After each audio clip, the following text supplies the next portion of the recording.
بایزید بستامی سے ایک بڑھیا نے کہا تھا کہ میرے گدھے کی 2 مچھی ہے یا آپ کی داڑھی اچھی ہے؟ کہا فی الحال نہیں بتا سکتا، یہ تو مرنے کے بعد ہی بتا سکتا ہوں۔ تو جب تک انجام بخیر نہ ہو اللہ سے دعا مانگے کہ اللہ خاتمہ ایمان پہ کرے، ساری زندگی دین کی راہوں کے مسافر رہیں، اور جب سانس ٹوٹ رہی ہو محمد عربی کا کلمہ زبان پہ جاری، آخری قول کلمہ طیبہ کا ہو ہمارے لبوں کے اوپر۔ ربی بن حراش ساری زندگی مسکرائے نہیں، فرماتے تھے کیا خبر انجام کیا ہوگا۔ اللہ اکبر۔ خیر وقت آخر تو آنا ہی تھا، تو جب آخری وقت آیا تو ان کے بھائی ربی بن حراش نے کہا جاؤ، غسال کو بلا کے کہا میرے بھائی کو غسل دو۔ تو وہ غسل دینے داخل ہوا تو فوراً باہر آ گیا۔ اتنی جلدی؟ کہا یار تیرا بھائی بڑا عجیب ہے۔ کہا ہوا کیا؟ کہا نحنو نغتسلہ وہو یتبسم، ہم اسے غسل دیتے ہیں اور یہ آگے سے مسکرا رہا۔ اقبال نے کہا تھا نا نشان مرد مومن باتو گوئم، چوں مرگ آئے تبسم بر لب اوست۔ آ تجھے اللہ کے بندے کی نشانی بتاؤں، جب موت آتی ہے تو اس کی پیشانی پہ ندامت کا پسینہ نہیں ہوتا، اس کے لبوں پہ کامیابی کی مسکراہٹ پھیل جاتی۔ کہا یا تیرا بھائی بڑا عجیب ہے، نحنو نغتسلہ وہو یتبسم، ہم اسے غسل دیتے ہیں وہ آگے سے مسکراتا ہے۔ کہا میرے بھائی نے قسم کی تھی جب تک اچھا انجام نہیں دیکھوں گا نہیں مسکراؤں گا۔ پورے شہر میں شور مچ گیا، ایک بندہ مرنے کے بعد مسکرایا ہے۔ بعض لوگ تو بہت خوش ہوئے، بعض نے کہا یہ گھڑی ہوئی کہانیاں ہیں، یہ مریدین کا اعتقاد ہے، ان کا حسن اعتقاد ہے، کیسے ہو سکتا ہے مرنے کے بعد مسکرائے۔ ایک بہت بڑا ہجوم جمع ہو گیا حضرت کی زیارت کے لیے۔ بعض لوگ تیکھے سوال لیے، بعض محض تماشائی، بعض سیدھا سیدھا انکار کر رہے ہیں، پورا بصرہ امڈ آیا۔ اتنے میں انہیں غسل دے کے چارپائی پہ ڈال کے کفن بھی ڈال دیا گیا تھا۔ جب لوگ گھر میں داخل ہوئے تو قبل اس سے کہ وہ سوال کرتے، امام ابو نعیم نے حلیہ میں لکھا، قاضی ایاز مالکی اندلسی نے الشفاء کے اندر لکھا، اور اس کو امام سہیلی نے روض الانف میں لکھا، اور بھی بہت سارے لوگوں نے لکھا۔ جب لوگ داخل ہوئے اور تیکھے تیکھے سوال تھے کہ یہ پوچھیں گے، یہ بات کریں گے، کیسے مسکرائے، سچ ہے، غلط ہے، جھوٹ ہے، اور یہ چارپائی پہ ڈالے جا چکے تھے، کفن اڑا دیا گیا تھا۔ جب لوگ داخل ہوئے تو انہوں نے کفن ہٹایا، ہاتھ باہر نکالا اور لوگوں سے مخاطبت کرتے ہوئے کہا السلام علیکم۔ لوگ حیرت میں ڈوب گئے، وعلیکم السلام اتتکلم بعد الموت، عجیب بات ہے مرنے کے بعد باتیں کر رہے ہو؟ قال نعم اتکلم بعد الموت، ہاں ہاں مرنے کے بعد باتیں کر رہا ہوں۔ عرش فرش تے بانگاں ملیاں تے مکے پہ گیا شور، بلے شاہ سا مرنا نہ ہی تے گور پیا کوئی ہور، فَلَنُحْيِيَنَّهُ حَيَاتًا طیبہ۔ اور اقبال کہتا ہے فطرت ہستی شہید آرزو رہتی نہ ہو، خوب تر پیکر کی اس کو جستجو رہتی نہ ہو، موت کو سمجھا ہے غافل اختتام زندگی، یہ ہے شام زندگی صبح دوام زندگی۔ فَلَنُحْيِيَنَّهُ حَيَاتًا طیبہ کا روپ ظاہر ہوا، ہاں ہاں مرنے کے بعد باتیں کر رہا ہوں۔ لوگوں نے کہا بتاتے رب نے تیرے ساتھ سلوک کیا کیا؟ تو ربی بن حراش جو فوت ہو گئے وہ بول کے کہہ رہے استقبلنی ربی غیر غضبان واستقبلنی بروح و ریحان، اس کے قدرت والے چہرے پہ کوئی غصہ نہیں تھا، اس نے روح و ریحان کے پھول میرے گلے میں ڈالے۔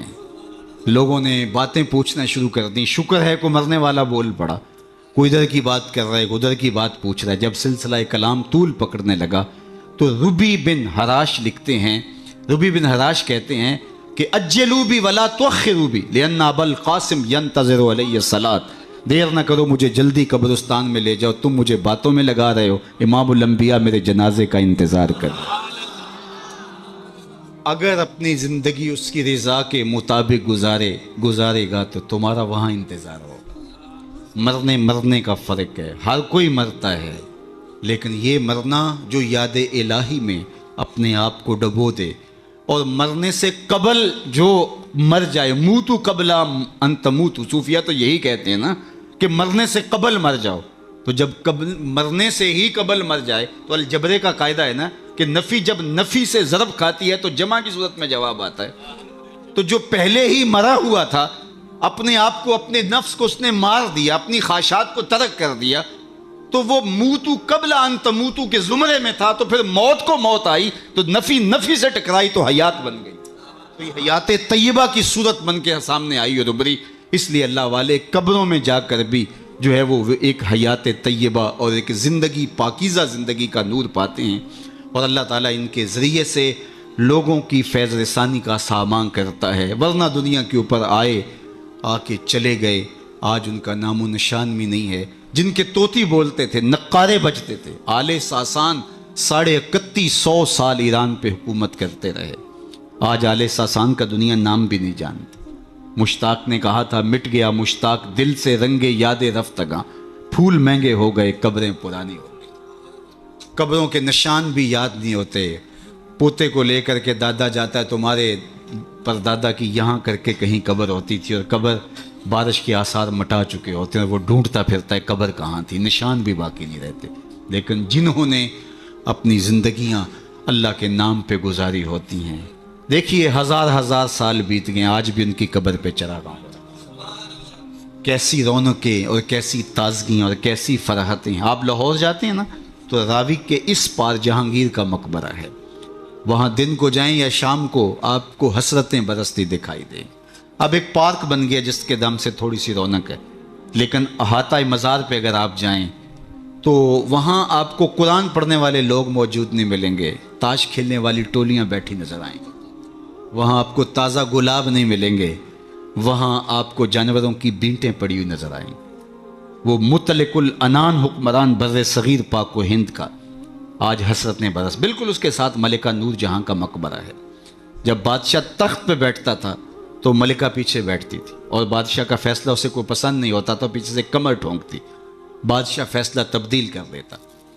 جس کے اشارہ ابرو پر ہندوستان کی تقدیر کے فیصلے لکھے تھے، نیچے اندھیرے میں اس کی بھی قبر ہے، اور ان کی اپنی بیٹی زیب النساء کا شعر لوح مزار پہ کندہ ہے، بر مزار ماں غریباں نہ چراغے نہ گلے، نہ پرے پروانہ سوزت نہ صدائے بلبلے۔ ہم غریبوں کی قبر پہ نہ کوئی چراغ جلانے آئے گا، نہ کوئی پھول ڈالنے۔ آج غریب بنے ہیں، جو بر صغیر کی پوری راجدھانی کے مالک تھے آج غریب بنے۔ بر مزار ماں غریباں، یہ شہزادی کا شعر ہے، بر مزار ماں غریباں نہ چراغے نہ گلے، نہ پرے پروانہ سوزت نہ صدائے بلبلے۔ نہ بلبل گیت گانے آتا ہے اور نہ پروانہ پر جلانے آتا ہے۔ یہ میں بادشاہوں کی کہانی سنا رہا ہوں، یہ راوی کے اس پار کی کہانی ہے۔ اب راوی کا پل پار کر جائیں، ایک لوح مزار ادھر بھی ہے، یہاں تو لکھا ہے بر مزار ماں غریباں نہ چراغے نہ گلے، اور وہاں لکھا ہے گنج بخش فیض عالم مظہر نور خدا، نا کساں را پیر کامل کاملاں را رہنما۔ اب میں نے اور آپ نے دیکھنا ہے ہم کس زمرے میں آنا ہے، کن کے ساتھ جڑنا ہے، کن سے وابستگی اختیار کرنی ہے، کس دائرے میں آنا ہے۔ سلطنت روم کا شہنشاہ، اس دور کی سپر طاقت۔ لیکن اگر میں آپ سے پوچھوں جس زمانے میں میرے حضور آئے تھے، اس زمانے کے خاقان کا نام کیا ہے، تو آپ میں سے کوئی بتا سکتا ہے؟ میں علماء کو چھوڑتا ہوں، تاریخ کا گہرا مطالعہ کسی کا ہو تو الگ بات ہے، لیکن اگر پوچھوں جس دور میں میرے حضور آئے اس دور کے خاقان کا نام کیا تھا، شاید کوئی نہ بتا سکے۔ اچھا میں پوچھتا ہوں اس دور کے کیسر کا نام کیا تھا؟ اس دور کا ٹرمپ تو وہی تھا نا، لیکن آج اس کا نام کوئی بھی نہیں جانتا۔ چلو میں پوچھتا ہوں اس دور کے کسرا کا نام کیا تھا؟ سوائے تاریخ کے طالب علموں کے کوئی نہیں بتا سکے گا۔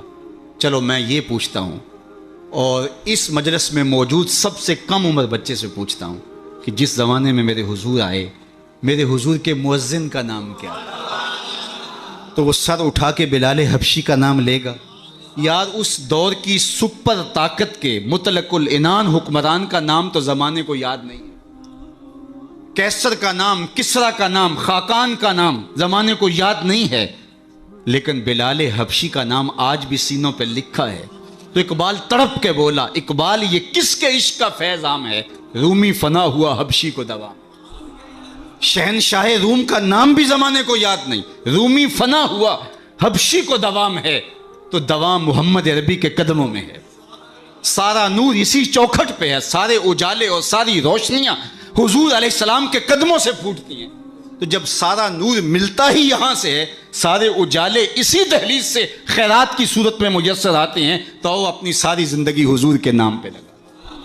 اقبال کے سارے کلام کا رس نچوڑیں تو جو خلاصہ نکلتا ہے وہ یہ ہے، بمصطفیٰ برساں خیش را کے دی ہما ہوست، اگر بہو نہ رسیدی تمام بولا بیست، اگر اپنے آپ کو کھینچ کے تو حضور کے قدموں تک لے گیا تو زندگی کا سارا جمال تجھے نصیب ہو، اور اگر تو حضور کے قدموں تک نہیں پہنچ سکا تو کلمہ پڑھ کے بھی ابو لہب کا ابو لہب ہی رہے گا۔ آئیے میں اور آپ اپنے آپ کو کھینچ کے حضور کی چوکھٹ پہ لے آئیں، حضور کی دہلیز پہ لے آئیں۔ ہمارے یہ سادات، یہ علماء، یہ پیران عظام، یہ بزرگان دین اسی پیغام کو لے کر کے میدان عمل میں موجود ہیں۔ اپنی زندگیاں انہوں نے اسی لیے وقف کی ہیں کہ لوگوں کو حضور سے جوڑا جائے، حضور سے وابستگی، آقا کریم سے دل بستگی، حضور سے تعلق خاطر قلبی ربط پیدا ہو جائے، اور یہ جتنا مضبوط ہوگا زندگی اس قدر ہی جمال پرور ہوتی چلی جائے گی۔ اللہ جل شانہ اپنی خاص عنایات کا حظ وافر اس آستان نور پہ شامل فرمائے، اور ہمارے قبلہ شاہ صاحب زیدہ مجدہو کو، ان کے برادران کو، ان کے خاندان کے جملہ افراد کو والد گرامی کے سائے کے اٹھ جانے سے جو کمی پیدا ہوئی، واقعہ ہوئی، اللہ اس پر انہیں توفیق صبر دے۔ ویسے تو والدین کی روحانیت ہمیشہ اولاد کے سر پہ رہتی ہے، اور ان کی برکتیں ہمیشہ اولاد کو نصیب ہوتی ہیں، اور اولاد اگر صالح ہو تو ماں باپ کو ان کی برکتیں جو ہے وہ نصیب ہوتی ہیں۔ جو تین چیزیں چھوڑ کر جاتا ہے کوئی شخص، جو خاص طور پہ ایک حدیث میں آئی، اس میں وَوَلَدٌ صَالِحٌ يَدْعُو لَهُ، وہ اولاد ہے جو ماں باپ کے لیے دعائیں کرتی ہے۔ تو مجھے بتاؤ وہ والد کتنا خوش نصیب ہے جو اس مسجد کے قرب میں لیٹا ہوا ہے، کہ جن کی اولاد اور ان کے ماننے والے ان کے لیے دعاؤں کے سلسلے کو کبھی رکنے نہیں دیتے، اور کس قدر ان کے لیے محبتوں کی خوشبو اور پیار کی مہک ہے جو پھیلتی رہے گی، اور ان کی قبر میں ان کے اپنے جو ہے وہ لے جائے ہوئے اعمال اور قرآن کی محبت اور حضور سے نسبی نسبت وہ ان کے لیے کافی ہے۔ لیکن یہ اولاد کی طرف سے تحفہ روزانہ پھولوں کی شکل میں، گجروں کی صورت میں اور دعاؤں کی شکل میں جو ان کو پہنچتا رہے گا تو وہ کتنے آسودہ ہوں گے، کتنے خوش ہوں گے، اور برزخ کے جہان کے اندر جو ہے وہ اپنے دوسرے لوگوں کو کس طرح فخر سے کہہ رہے ہوں گے کہ یہ آج تحفہ میری اولاد نے مجھے بھیجا، یہ صبح کو بھی بھیجا تھا، دوپہر کو بھی بھیجا ہے، شام کو بھی بھیجیں گے، اور وہ وہاں بانٹتے رہیں گے اور نور و نکھت پھیلاتے رہیں گے۔ اس طرح اپنی اولادوں کو نیکی کی اور صالحیت کی راہوں پہ لگاؤ کہ مرنے کے بعد تمہاری قبر میں بھی چراغ ہوں، ورنہ ایسا نہ ہو کہ تمہاری اولاد تمہارا جنازہ بھی نہ پڑھ سکے۔ میں کتنے لوگوں کو جانتا ہوں جن کی اولاد نے اپنے ماں باپ کا جنازہ نہیں پڑھا۔ آپ کہیں گے یہ بہت بد قسمتی ہے، ہم نے تو نہیں سنا۔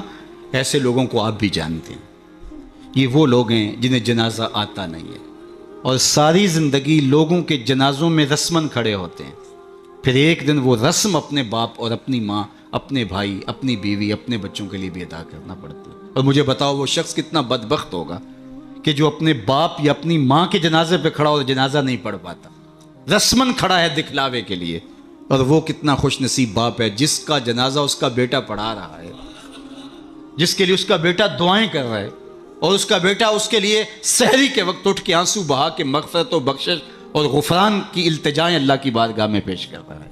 تو اپنی اولادوں کو صالحیت کے سائے میں لاؤ، نیک لوگوں کی صحبت میں رکھو، پاک لوگوں کے پاس بیٹھنا اٹھنا سکھاؤ، ان کو دین کی تعلیم دلواؤ، اور ان کو اچھے کردار کا حامل بناؤ، تاکہ قبر میں بھی چراغا رہے اور دنیا کے اندر بھی سکھ اور قرار اور تسکین نصیب ہو۔